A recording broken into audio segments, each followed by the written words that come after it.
What's up, guys? Today I'll be taking you along for a round at Gaffney's Grove Disc Golf Course in Maple Valley, Washington. This is a video I've been wanting to do for a long time. Maple Valley, the course out in Maple Valley, Gaffney's Grove, is a very fun course that is what you'd call a true birdie or die course, apart from what I can think of one hole off the top of my head. Everything is birdieable, but if you're not accurate in hitting your lines, making your putts, hitting the islands too, it is hard to score out there. As you can see, starting off with hole 1 being pretty wooded hole, open sidearm. Unfortunately took the par there. Definitely one of the easier holes, and I consider that a birdie hole for myself with a serviceable sidearm. Hole 2 is a lot trickier, and for those that aren't local, there is actually a wheel that you spin to see whether you go mando left or mando right of the center tree of that island of trees, and sometimes they'll use that for fun during doubles, but I've always played the right side just as intended. I haven't messed around with that nearly as much. Hole 3, another relatively short hole. I am just trying to throw a mid on a sidearm here. Typically throw an EMAC truth. Try to get a little bit of a hyzer flip out of it, but this time I didn't trust it and put too much hyzer, thinking it would flip up, but it didn't, and ended up in a tricky spot, leaving me with this outside circle 1 putt to save par.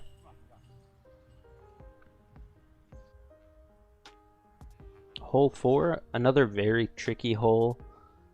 There is this big fallen tree that is the big obstacle that you want to get past. I tried to play this hyzer with a harp. Fortunately, it was a little low out of the hand, and I was questioning whether it would be stuck behind it or not. As I'd guessed, it was behind it, leaving me with a really long putt, slightly uphill, and couldn't convert.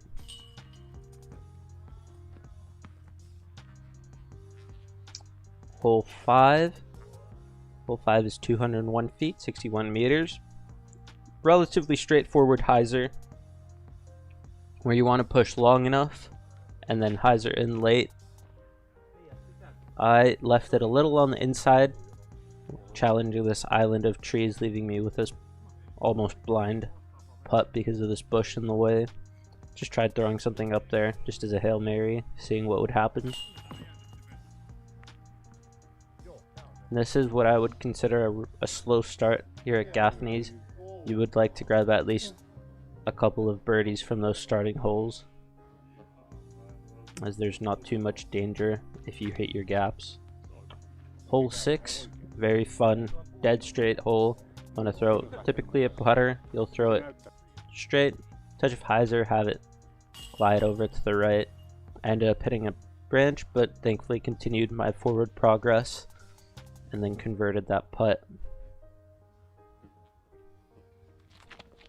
Hole 7, just a turnover backhand for me. You can also play sidearm, but I tend to think that goes too far right. Fortunately, I had some technical difficulties here, and I ended up putting from around that bench that you can see me walking towards, and just hit low cage. Hole 8 is our first island hole. A pretty forgiving island in terms of size, but there are tons of trees to hit on the way. I tried going down this left side, playing that sidearm gap, but just left it a little early out of the hand. Now that I missed the island, I get sent to the drop zone. This drop zone is about a 45-foot putt. I thought I'd made it out of the hand, but unfortunately just kind of swoops out of the basket. Hole 9 is, in my opinion, the only hole that you'll really need a driver for at Gaffney's. And this is near 400 foot. Shapes up for a sidearm flex shot for a righty or a big lefty backhand flex shot. I pulled mine over a little bit too inside, worrying about the mando left off the right side of the fairway that's protecting the next hole.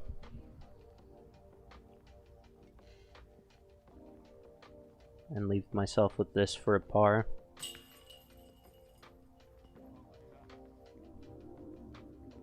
with that out of the way, we move on to hole 10. A relatively new pin position for me. I've only played this a couple of times. They've pushed the basket back of where it used to be. I tried throwing a smooth sidearm with a Thunderbird, trying to get it to push before it really hyzers, but unfortunately I found the OB off to the right. Just left my shot way too high up. You really need to push that deep left side and then try hyzer in with that sidearm.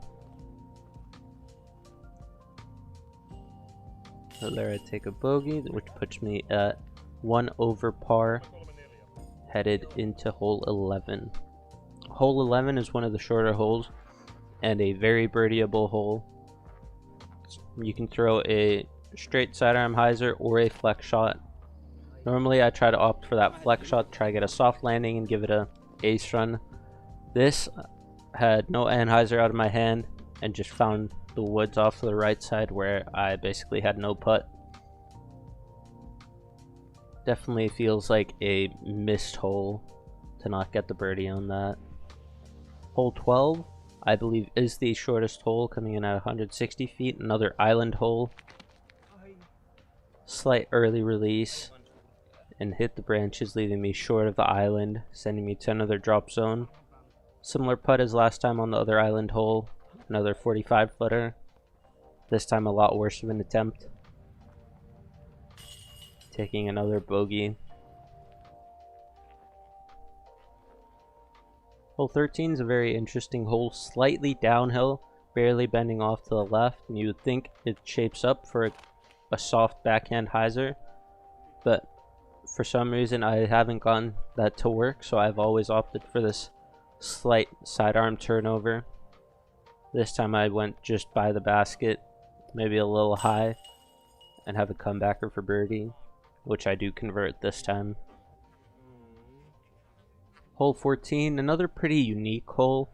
I personally really like this backhand skip shot with a putter, but something that specifically skips straight and not too far left. As we'll get up to the basket, you'll see there is this one protector tree where if you hit that, that leaves you with a tap in. This time I managed to skip over that and go a little bit too far and have to contend with some branches and bushes.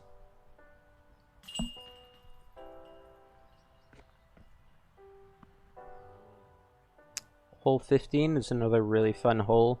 This one has a daunting Mando in the center of your screen that is a Mando left. That is very common to miss if you pull your backhand turnover even the slightest bit. I typically like throwing a mid here. I was throwing a buzz if I remember correctly, and then with the elevated basket in that tester range. There's also another pin position that is further off to the right that I think plays better for a really big sidearm off the tee. Hole 16 has a similar shape, but I think this is a clear sidearm hole where you're trying to flip something up to flat and have it fade a little bit late. But I'm off into the bushes on the right side. Fortunately, I didn't go too far into the bushes, so I did have some sort of line to the basket. Just pitch up a harp. And at this point, it's fair to say that I was definitely frustrated at being over par, considering at this point the last two holes can be a bit of a struggle, especially if you haven't gotten birdies early on. And hole 17 is one of those holes where there is no consistency to it. It does feel like a little bit of a poke and pray. I've always said that the line is this inside hyzer flip, but everybody has their own take on it. Some people are convinced that there is no line to get a consistent birdie. Fortunately for me, I ended up throwing it in. Hole 18, simple backhand hyzer, which is why I naturally threw the Berg forehand turnover up high.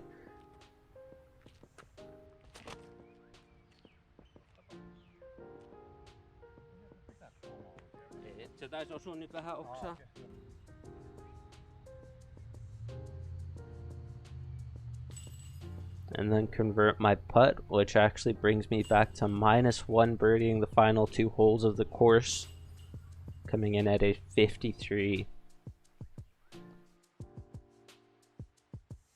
If you enjoyed what you saw, don't forget to leave a like, comment, and subscribe for more content like this.